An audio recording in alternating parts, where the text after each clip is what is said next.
নমস্কাৰ বন্ধু বান্ধৱীসকল, Deepika kitchen and ব্লগছৰ আন এটি ৰেচিপি ভিডিঅ'লৈ আপোনালোক আটাইকে আদৰণি জনালোঁ।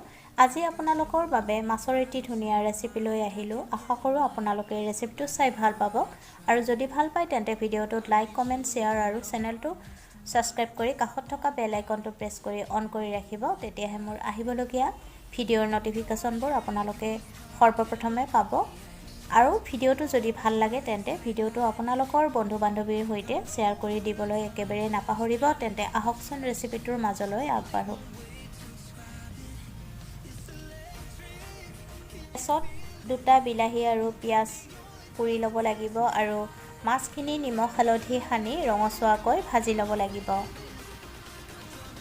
পুৰা বিলাহী আৰু পিঁয়াজৰ পুৰা অংশখিনি আঁতৰাই ল'ব ভালদৰে। আপোনালোকে যদি এই ধৰণে মাছৰ ৰেচিপি বনোৱা নাই এবাৰ বনাই খাই চাব পাৰে আৰু যিসকলে বনাই খাইছে তেওঁলোকে ইয়াৰ জুতি নিশ্চয় গম পাব।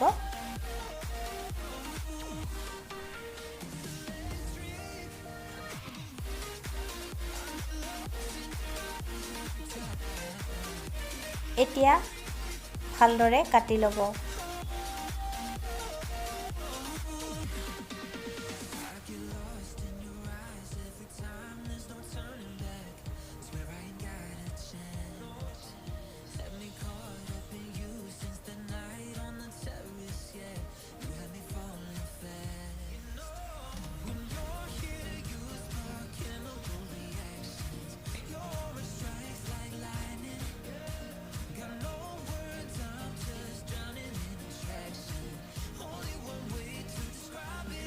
মাছ ভজা তেলতে শুকান জলকীয়া আৰু পাঁচফোৰণখিনি দি ৰঙচুৱা হোৱালৈকে ভাজি সিজাই লোৱা আলুখিনি প্ৰথমতে অলপ ভাজি ল'ব লাগিব।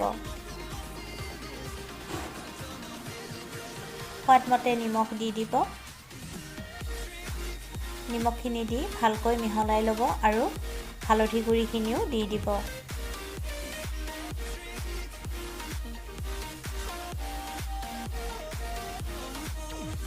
এতিয়া পুৰি লোৱা বিলাহীখিনি আৰু পিঁয়াজখিনি দি দিব আৰু আলুৰ সৈতে লৰাই 6 মিনিটমান সময় ভাজিব লাগিব।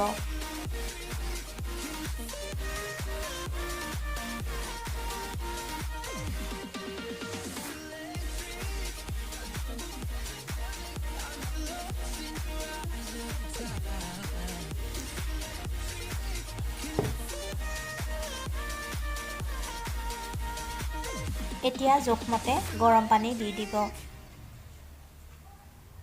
পানীখিনি দিয়াৰ পিছত ভালকৈ মিহলাই ল'ব।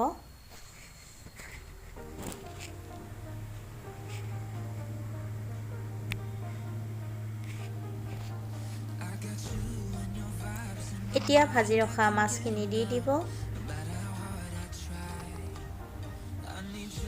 আৰু ঢাকনিখন লগাই দিব 5 মিনিটৰ কাৰণে। 5 মিনিট পিছত ঢাকনিখন গুচাই ল'ব। এয়া মাছৰ ৰেচিপি প্ৰায় ৰেডি। নুমোৱাৰ আগে আগে ধনিয়া পাত কাটি দি দিব। ধনিয়া পাতখিনি দিয়াৰ পিছতো 2 মিনিটমান সময় উতলাব লাগিব। 2 মিনিট উতলাৰ পিছত গেছৰ জুই নুমুৱাই দিব আৰু নমাই গৰমে গৰমে আপোনালোকে এই ৰেচিপিটো ভাতৰ লগত পৰিৱেশন কৰিব। মোৰ এই ৰেচিপিটো চাই যদি আপোনালোকৰ ভাল লাগিছে তেন্তে ভিডিঅ'টোত লাইক, কমেণ্ট, শ্বেয়াৰ আৰু চেনেলটো ছাবস্ক্ৰাইব কৰি কাষত থকা বেল আইকনটো প্ৰেছ কৰি অন কৰি ৰাখিব। তেতিয়াহে মোৰ আহিবলগীয়া ভিডিঅ'ৰ নটিফিকেশ্যনবোৰ আপোনালোকে সৰ্বপ্ৰথমে পাব। পুনৰ উপস্থিত হ'ম আন এটি নতুন ৰেচিপি ভিডিঅ'ৰ সৈতে। আজিলৈকে আহিলোঁ। ভিডিঅ'টো শেষলৈকে চোৱাৰ বাবে আপোনালোকক বহুত বহুত ধন্যবাদ জনালোঁ।